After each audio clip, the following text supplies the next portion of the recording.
السلام علیکم ورحمۃ اللہ وبرکاتہ نحمده ونصلی علی رسولہ الکریم اما بعد۔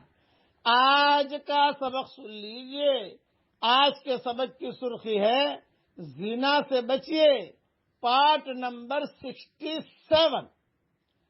ایک نصیحت یاد رکھنا، جس آدمی کے دماغ میں زنا گھسا ہوا ہوگا یا جس عورت کے دماغ میں زنا گھسا ہوا ہوگا تو اس کی سوچ بھی خراب ہوگی۔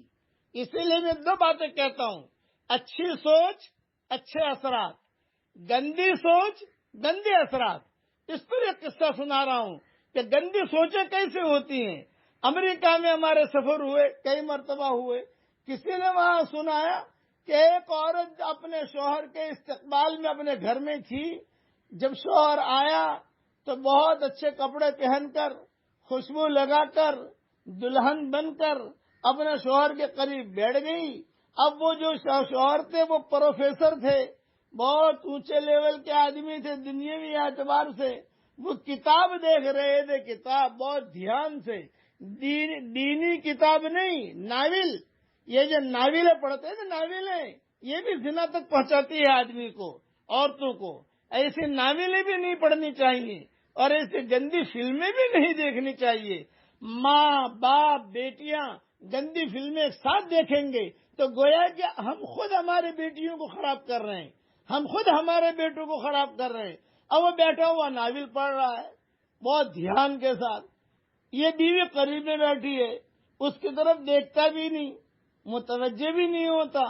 تو بیوی نے کہا، بھئی اللہ کرے میں بھی ایک قسم کی کتاب ہوتی، جتنا دھیان سے تم کتاب کی طرف دیکھ رہے ہو چشمے لگا کر اور بہت اہتمام سے دیکھ دیکھ کر جو ہے اس کا اثر لے رہے ہو۔ آپ کے چہرے سے پتہ چلتا ہے کہ آپ اثر بھی لے رہے ہو جو کچھ پڑھ رہے ہو تم۔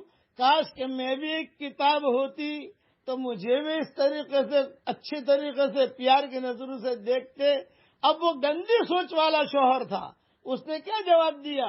کتاب نہیں، تم ڈائری ہوتی، ڈائری، ہر سال میں نئی نئی ڈائریاں بدلتا۔ یہ گندی سوچ، یہ گندی سوچیں آدمی کو ختم کرتی ہیں۔ اور یہ بھی یاد رکھنا، گندی سوچ اور اچھی سوچ اس کا ریکارڈ ہوتا ہے اللہ کے یہاں۔ اللہ تعالیٰ جانتا ہے کہ کس نے کیا سوچا۔ وَلَقَدْ خَلَقْنَا الْإِنسَانَ وَنَعْلَمُ مَا تُوَسْوِسُ بِهِ نَفْسُهُ۔ انسان کو ہم نے پیدا کیا ہے، یا مسلمان کا جملہ نہیں کہا، انسان کو ہم نے پیدا کیا ہے اور جو ہم جانتے ہیں اس کے دل میں جو خیال آتا ہے۔ اس لیے ہمارے دلوں کے اندر جو بھی خیالات کے راز اور خزانے چھپے ہوئے ہیں وہ اللہ جانتا ہے۔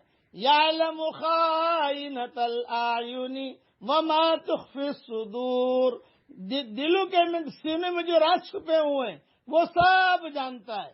اس لیے اچھی سوچیں رکھیے اور زنا سے بچیے بھی اور زنا سے بچائیے بھی۔ اپنے گھر میں کوئی ایسی کتابیں نہ لائیے جس میں لڑکیوں کو فوٹو ہوں، جس کے اندر جو گندی تصویریں ہوں، اپنے گھر میں ہرگز نہ لائیے۔ اچھی کتابیں لائیے، اچھی کتابیں پڑھیے، روزانہ گھر میں تعلیم کیجیے، سبق سنیے تو ماحول اچھا بنے گا، تو ہماری اولاد بھی اچھی بنے گی اور یہ ہمارے لیے دعائیں کریں گی۔ ورنہ ہم مرا کے چلے جائیں گے، بچے بچیاں گناہ میں مبتلا ہوں گی، وہ عذاب الگ، ان کی آخرت خراب، ہماری آخرت خراب۔ اللہ تعالیٰ زنا سے ہم سب کی پوری پوری حفاظت فرمائے، آمین۔ وآخر دعوانا ان الحمدللہ رب العالمین۔